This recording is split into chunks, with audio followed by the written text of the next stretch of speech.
এটা হচ্ছে প্রতিবার পোশাক পরার জন্য আমাকে টাকা দেওয়া হয়, এজন্য পোশাক চেঞ্জ করলেই টাকা। ঈদকে ঘিরে প্ল্যানিং হচ্ছে দেশের বাইরে কোথাও ঘুরতে যাব হয়তো ফ্যামিলি নিয়ে। ঈদ উপলক্ষে কত দামের পোশাক পরার প্ল্যান করছেন? এবং সম্পূর্ণ হচ্ছে এক পোশাক দুইবার পরে না, এটা কারণটা কি? এটা হচ্ছে প্রতিবার পোশাক পরার জন্য আমাকে টাকা দেওয়া হয়, এজন্য পোশাক চেঞ্জ করলেই টাকা। কত লক্ষ টাকা? আসলে এটা বিভিন্ন কোম্পানির সাথে আমাদের একটা বাৎসরিক চুক্তি থাকে। যেসব কোম্পানির ব্র্যান্ড অ্যাম্বাসেডর আমি, তাদের বিভিন্ন পোশাক গহনা পরেও আমি বিভিন্ন অনুষ্ঠানে যাব, এই জন্য তারা বছরে চুক্তি অনুযায়ী আমাকে একটা পেমেন্ট দেয়। এবং এটা আসলে রিসেন্ট বাংলাদেশে খুব ভালো লাগে যে এই কালচারগুলো এখন শুরু হয়েছে, যেটা পার্শ্ববর্তী দেশে আমরা এর আগে দেখেছি।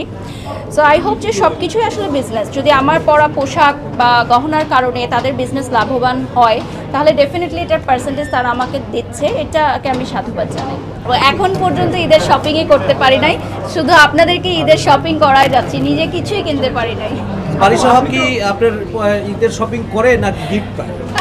আমি গিফট দেই অনেক, আমি বিভিন্ন ব্র্যান্ডস থেকে গিফট পাই, সেই জন্য আমি নিজের জন্য কিছু কিনি না, বাট আমার শ্বশুর বাড়ি, বাবার বাড়ি, কাজিন সিস্টার্স, মিডিয়া কলিগস, ওনাদেরকে গিফট দেওয়া হয়।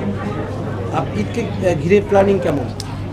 ঈদকে ঘিরে প্ল্যানিং হচ্ছে দেশের বাইরে কোথাও ঘুরতে যাব হয়তো ফ্যামিলি নিয়ে, বা যদি সেটা না হয় তাহলে দেশের মধ্যেই কোথাও ঘুরতে যাব, মানে একটু নিরিবিলি নেটওয়ার্কের বাইরে, একদম নিজের মতো, মানে কোনো কাজ প্রমোশনাল ওয়ার্ক থাকবে না, শুধু ফ্যামিলি টাইম। ওর রিসেন্টলি ওর লেখাপড়াও শেষ হয়েছে, তার আগে তো লেখাপড়া নিয়েও ব্যস্ত ছিল, মাস্টার্স কমপ্লিট করেছে ঢাকা ইউনিভার্সিটি থেকে।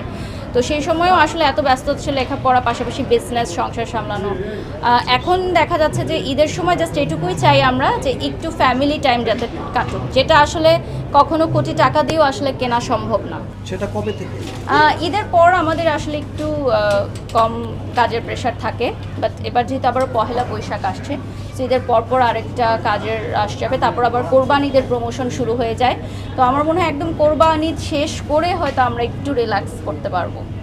আজকে যেরকম আমি একটা স্কুলে একটা জায়গায় হচ্ছে আমরা চ্যারিটির কাজ করেছি, মানে ইফতার করেছি আমি সবার সাথে, এটা আমি ভিডিও পোস্ট করেছি, এবং আমাদের সামনে কিছু সেহরিতে চ্যারিটির প্ল্যানিং আছে। সো আমার যেটা থাকে যে ঈদে আমার দেখা যায় যে অন্যান্য মাসের চেয়ে ইনকামটা বেশি থাকে, আমাদের সব ব্র্যান্ড প্রমোটারদের কাজের বেশি থাকে।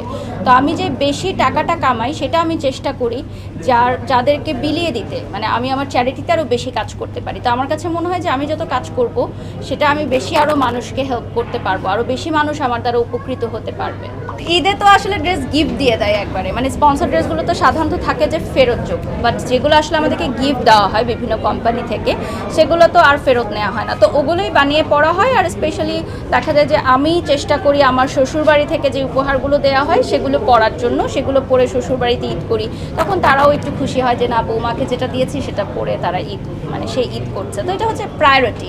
এবং আবার যখন মায়ের বাসায় যাই, মায়ের দেওয়া ড্রেসটা পরে যাই, তো এগুলো আমি একটু মেনটেন করার চেষ্টা করি। না, আমি সবার মতোই, আরও জনসাধারণের মতোই আমি একজন মানুষ, জাস্ট ক্যামেরার সামনে হচ্ছে আমরা যতক্ষণ থাকি, this is part of our profession.